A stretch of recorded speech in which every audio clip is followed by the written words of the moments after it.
Good morning students, welcome to IP classes again. Last time हम waterfall model के advantages discuss कर रहे थे। आज हम डिस्कस करने वाले हैं वाटरफॉल मॉडल के कुछ डिसएडवांटेजेस को। तो जैसे किसी चीज़ के एडवांटेजेस होते हैं, उस चीज़ के डिसएडवांटेजेस जरूर होते हैं। सबसे पहला जो डिसएडवांटेजेस है वाटरफॉल मॉडल का, it can't adapt the changes in the requirement. यानी जैसे जैसे यूज़र की रिक्वायरमेंट में चेंजेस आता है, हम इस मॉडल को चेंज नहीं कर सकते। चेंजेस का मीन्स क्या है, हम इसको थोड़ा सा क्लियरली समझते हैं। हमारा जो फर्स्ट फेज था वो था रिक्वायरमेंट एनालिसिस।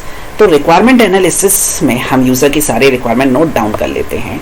वो फेज कंप्लीट हो गया, उसके बाद हम सेकंड फेज में आए डिज़ाइन में, वो भी कंप्लीट हो गया। इम्प्लीमेंटेशन में कोडिंग हो गई, और कोडिंग वाले फेज के समय मान लीजिए यूज़र की फिर रिक्वायरमेंट चेंज हो जाती है, तो अब हम अपने पूरे सिस्टम को चेंज नहीं कर सकते। यानी हम अब लूप बैक नहीं कर सकते, हम सिर्फ उसको आगे ही प्रोसीड कर सकते हैं।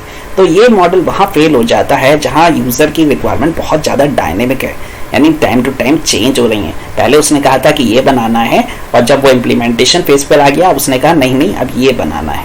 तो उस कंडीशन में ये मॉडल फेल हो जाता है। और आज के आईटी इंडस्ट्री में हमें ऐसे यूज़र ही देखने को मिलते हैं जिनकी रिक्वायरमेंट डायनेमिक होती है, यानी उन्हें खुद क्लियर नहीं होता है कि उन्हें एक्चुअली में क्या चाहिए।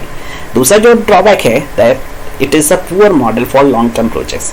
लॉन्ग टर्म प्रोजेक्ट्स की हम बात करें, जैसे एक स्कूल सॉफ्टवेयर है, तो स्कूल सॉफ्टवेयर बहुत छोटा प्रोजेक्ट है, उसे 2 महीने 3 महीने मैक्सिमम 6 महीने में कंप्लीट हो जाता है।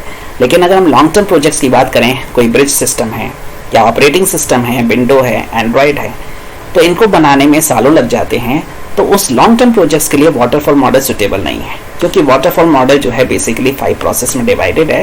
तो अगर हम बड़े प्रोजेक्ट्स को इन 5 प्रोसेस में डिवाइड करेंगे तो मे बी पॉसिबल एक प्रोसेस ही 6 महीने में कंप्लीट हो, दूसरी प्रोसेस को ज़्यादा टाइम ले। तो ये बहुत ही पुअर मॉडल है for the long term projects. तीसरा जो इसका ड्रॉबैक है, यहाँ पर हम हर एक फेज के टाइम और कॉस्ट को एस्टिमेट नहीं कर सकते, क्योंकि जैसा कि मैंने बताया यहाँ हर एक फेज जो है अपने आप में यूनिफॉर्म नहीं है, यानी हर एक फेज का कोई टाइम फिक्स नहीं है। May be possible requirement analysis में ज़्यादा टाइम लगे, जो कि लगता ही है, तो हम उसके टाइम और कॉस्ट को हर एक फेज को इक्वली इवेलुएट नहीं कर सकते। फोर्थ डिसएडवांटेज है no working software is developed till last phase.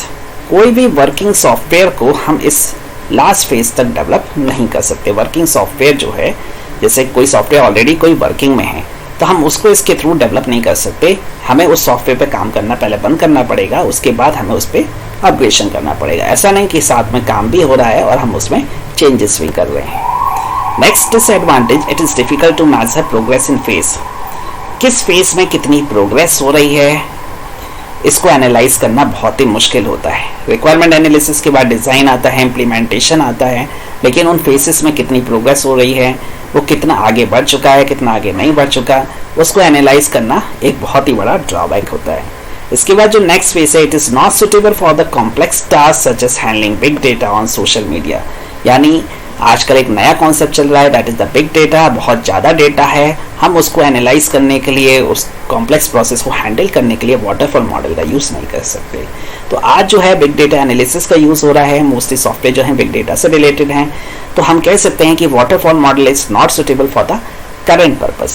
It is suitable for the small projects or it is suitable for the small requirements. इसके बाद जो हमारा नेक्स्ट मॉडल है उसे हम अपनी नेक्स्ट क्लास में डिस्कस करेंगे। आई होप आपको ये टॉपिक समझ में आया होगा। Thank you very much.